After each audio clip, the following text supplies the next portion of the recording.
Rail world کے معزز دوستوں، میں ہوں ماجد ملک اور آپ تمام دیکھنے اور سننے والوں کو السلام علیکم۔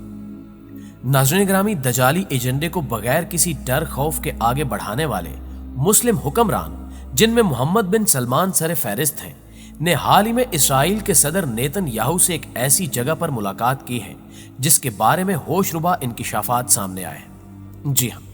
نیوم نامی اس شہر میں سعودی شہزادے کی ملاقات اسرائیلی صدر سے ہونا ہی اصل میں تشویشناک تھا، لیکن اس معاملے کی سنگینی کا اندازہ اس وقت ہوا جب نیوم نامی اس شہر کی حقیقت کھل کر سامنے آئی، جس کے بارے میں کہا جاتا ہے کہ 26,500 مربع کلومیٹر رقبے پر محیط یہ دجالی شہر بطور خاص دجال کے لیے بنایا جا رہا ہے، جہاں اسرائیلی اور سعودی صدر کی ملاقات یہ ظاہر کرتی ہے کہ اس شہر کا باقاعدہ طور پر افتتاح بھی کر دیا گیا ہے، جس کے بعد وہاں صدیوں سے رہنے والے باسیوں کو نکال کر تعمیراتی کام شروع کیا جائے گا اور جدید ترین سہولیات سے مزین کیا جائے گا، جہاں روبوٹس کی تعداد انسانوں سے زیادہ ہوگی، اور دعویٰ یہ کیا جا رہا ہے کہ یہ شہر ٹیکنالوجی کا ایک مکمل شاہکار ہوگا۔ یاد رہے کہ اس شہر کا افتتاح سعودی شہزادے محمد بن سلمان نے 2017 میں کیا تھا اور بتایا تھا کہ یہ شہر دنیا کا سب سے جدید ترین شہر ہوگا۔ یہ شہر بحیرہ احمر کے کنارے پر بنایا جائے گا، جس کے ساتھ اردن، مصر اور اسرائیل کی سرحدیں لگتی ہیں، جبکہ سعودی ولی عہد کے مطابق اس منصوبے کے تحت بحیرہ احمر میں اتنا بڑا پل بھی تعمیر کیا جائے گا جو کہ اس نئے شہر کو مصر، اردن اور افریقہ کے باقی حصوں سے ملا دے گا، اور اس طرح دنیا میں پہلی بار 3 ممالک کا پہلا خصوصی زون قائم ہوگا۔ اس شہر میں دنیا کی سب سے بڑی عمارتیں بنائی جائیں گی، جو قیامت کی نشانیوں میں سے ایک نشانی ہے۔ اس وقت دنیا کی سب سے بڑی عمارت دبئی میں برج خلیفہ ہے، جبکہ اس سے بھی بڑی عمارت سعودی عرب میں جدہ ٹاور کے نام سے زیر تعمیر ہے، جو دنیا کی سب سے اونچی عمارت ہوگی۔ اس شہر کا مکمل طور پر نظام روبوٹ چلائیں گے۔ یہاں ہوا میں پرواز کرنے والی ٹیکسیاں ہوں گی۔ اس حوالے سے بات کرتے ہوئے اس خطے کے گورنر شہزادہ فہد بن سلطان نے ایک اجلاس میں کہا تھا کہ میں کوئی شاہراہ نہیں چاہتا، ہم 2030 تک اڑنے والی گاڑیاں چاہتے ہیں، جبکہ ایک اور دستاویز میں لکھا ہے کہ ڈرائیونگ صرف تفریح کے لیے ہوگی، ٹرانسپورٹیشن کے لیے نہیں، لہٰذا یہاں اڑنے والی گاڑیوں پر سفر کرنا عام انسان کے لیے آسان ہوگا۔ اس کے علاوہ یہاں کلاؤڈ سیڈنگ کا سسٹم بھی موجود ہوگا، یعنی مصنوعی بارش برسانا، جس سے صحرا میں بھی سبزہ اگے گا، جو قیامت کی ایک اور نشانی کو پورا کر دے گا،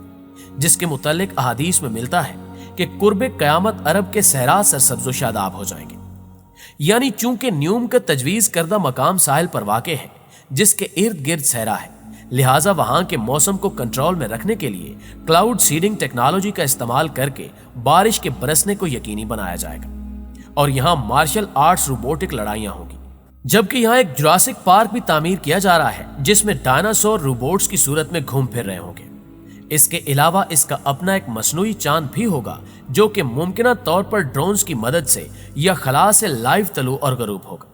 جبکہ یہاں جینیٹک انجینئرنگ کو بھی مکمل فروغ دیا جائے گا، جس میں زندگی سے موت تک کے ایک نئے طریقے کی زندگی کو تشکیل دیا جائے گا، یعنی جینز میں تبدیلی لا کر انسانی مضبوطی اور ذہانت کو بڑھایا جائے گا۔ معزز خواتین و حضرات، اس شہر کا اپنا ایک ایئرپورٹ ہوگا، جبکہ ڈانس کلب، شراب خانے، فحاشی کے اڈے اور تمام قسم کے مغربی کلچر کی مکمل آزادی ہوگی۔ عورتیں جیسا مرضی لباس پہن کر آزادی سے اس شہر میں گھوم سکتی ہیں۔ جو پابندیاں سعودی عرب میں خواتین پر لگائی جاتی ہیں، اس شہر میں خواتین کو ان کی مکمل آزادی ہوگی۔ اس شہر کی تعمیر کے بعد یہاں کوئی اسلامی قانون نافذ نہیں ہوگا، بلکہ یہ شہر اپنے قوانین میں بالکل آزاد ہوگا۔ بڑے بڑے 6 سٹار ریسٹورنٹ اور عمارتیں بنائی جائیں گی، جسے یہودی تجارت کا مرکز بنائیں گے، اور ایسی پالیسیاں بنائیں گے جس سے وہ سعودی عرب کی معیشت کو کنٹرول کر سکیں گے۔ اس شہر کی تعمیر کے بعد صہیونی سعودی عرب کے کافی حصے پر کنٹرول بھی حاصل کر لیں گے۔ معزز دوستو، جیسا کہ ہم سب جانتے ہیں کہ دجال کی آمد سے قبل یہودی سعودیہ کو گریٹر اسرائیل میں شامل کرنا چاہتے ہیں، جو صہیونیوں کا خاص ایجنڈا ہے، جسے دجال کی آمد سے قبل پورا کرنا ہے، یعنی اپنی سلطنت کو اتنی دور تک پھیلانا جتنی حضرت سلیمان علیہ السلام کے دور میں تھی، جس میں سعودی عرب، عراق، مصر، شام، اردن، فلسطین اور اسرائیل کا علاقہ بھی شامل تھا۔ لہٰذا اب اسی مقصد کو پورا کرنے کے لیے ایک ایسا شہر تعمیر کیا جا رہا ہے جسے وہ لوگ تجارت کا مرکز بنا سکیں، اور اس طرز کا شہر جس کے بننے سے یہودیوں کے قبضے میں